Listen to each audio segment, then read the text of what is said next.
ho, ho! Welcome to another edition of 12 Days of Preps. And be sure you're commenting on this video as well as all the videos in this playlist down below in the description to be entered to win my books. I'm picking 3 winners to win my books in hard copy format. I'm not sure if I ever made that clear, but yes, it's all hard copy format.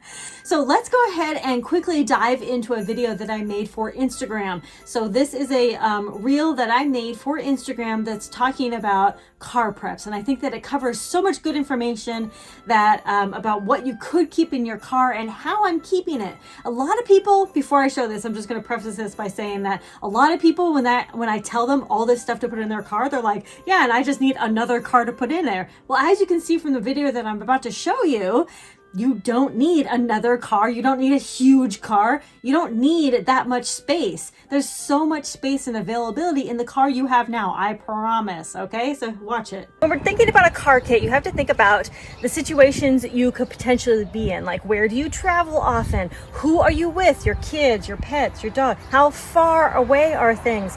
What season is it? There are so many variables that you need to keep in mind for you and your needs, as well as basic car maintenance. I have this car box that has a lot of stuff in it. So it has water purification needs. It also has sunscreen. This is not just for emergency, but it's also for everyday use as well. So like we have some plates. We have foods that are going to be good for maybe a few months, but we do switch out the foods regularly. We have radios. In addition, we also have our main radio up front there. We also have the charging for the radios. We have diapers, clothes, fire extinguisher, and a fully stocked first aid kit. We also have waters that are underneath our seat. Use the water, but keep them underneath the seat so that it's out of direct sunlight. You can also put a blanket over it. It's perfectly fine that the water gets warm. You just want to keep direct sunlight off of it. And rotate the water every 6 months to a year. Same with food. We also have a tool bag. If you're in a colder region, you may want to get insulated water bottles or simply bring the water in and out of your vehicle in the coldest months. We also have a physical map in here. And of course, our NOCO Boost jump starter. You may also want blankets, tarps, sleeping bags. And as you can see, it really doesn't take up a whole lot of space. Conquer tomorrow by preparing today. Okay, so now that we've talked about some of the stuff that we can keep in the vehicle, of course, there's so much more I didn't say there. In particular, like a seatbelt cutter, as you can see right here. This seatbelt cutter is an asset for anything. Even if you have a knife, like if you always carry a knife or a multi-tool with you, the seatbelt cutter is specifically designed for one and one purpose only, to cut you out of your seatbelt. Because if you get into a car accident and sometimes that seatbelt locks up and you literally are going to have to cut yourself out of it. So this seatbelt cutter should be accessible. It should be either on your visor, in a pocket in your visor, whatever, or it should be connected to the seatbelt itself. I've seen some like that, and you could even like do some Velcro situation, like do some sort of situation to where you have the seatbelt cutter actually attached to the seatbelt so that you can take it out and cut the seatbelt. It is accessible. So as we're talking about accessibility, I did talk about a first aid kit there. As you can see, our first aid kit is in the back. Now, that is accessible for us when it comes to like camping and hiking and stuff like that, but it's not so accessible if we get into an accident and like I'm stuck in the vehicle. Let's say that, you know, for some reason we have an accident, I'm stuck in the vehicle and I need medical attention ASAP, or somebody else in the back seat needs medical attention immediately. I'm not going to, and let's say I can't, not that I'm not going to, but that I can't crawl into the very back and grab my first aid kit. Now that first aid kit can stay there, but we also have another first aid kit up front that can handle basic emergencies and things like that. We have first aid kits literally everywhere, okay? In addition to items that are always in my vehicle, I also carry this bag with me. This is actually one of my brand new 511 sling packs that I'm going to be doing an official review of, but I absolutely love this pack. And this goes with me. So this goes with me everywhere. So this is just an additional pack of some additional stuff that I have with me whenever I'm in the vehicle. So if I ever had to abandon my vehicle, that's what I would take. But I know a lot of people like to take their bug out bags in their vehicles. And I will say one thing about that is I have all this stuff that I have in my vehicle. I don't care if any of it gets stolen. Even the tools. We went to like Harbor Freight and got good enough tools, right? But tools that we wouldn't be crying over if it got stolen.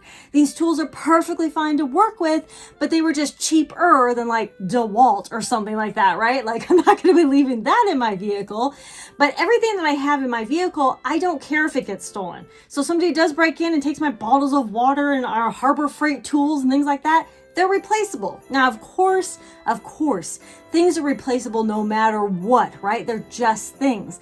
But some things are more easy to replace, right? Because they weren't as expensive or whatever the case may be. They aren't as sentimental or whatever, okay? So I never leave anything in my vehicle that cannot be stolen is the thing. I have heard countless stories of people's bug out bags getting stolen. And yes, they can just recreate their bug out bag, but that's not the point. You work really hard on these bug out bags. You work really hard on figuring out the right things that are going to go here and there. And then somebody comes and takes it. It's just like, it's devastating. And I get it.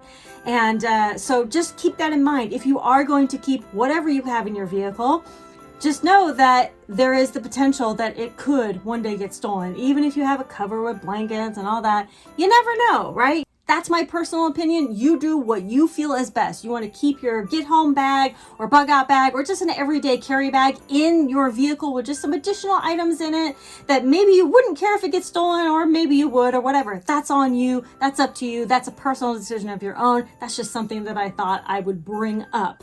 I do want to talk about one additional thing that I didn't say in that other video was a candle. So I actually do carry a couple candles in our vehicle as well.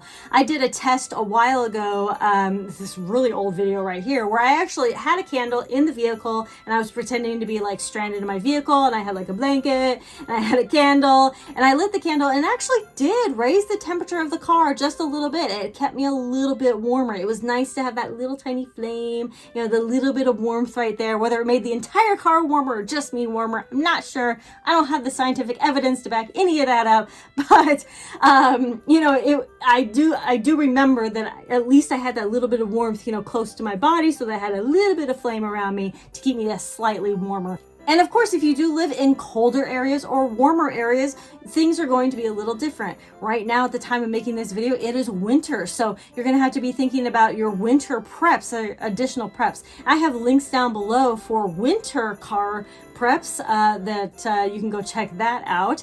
And then as far as like food for like the winter, you know, freeze-dried food, fantastic. Even for the winter or the summer is going to be fantastic in your vehicle, you know, and you're rotating all this stuff, food, water, snacks, you're rotating all this stuff. And we actually use this stuff on a regular basis, you know, whether we go camping or for everyday purposes, whatever it is. Drive safely, and in general, just be safe out there. I'll talk to y'all later. Conquer tomorrow by preparing today. Bye-bye.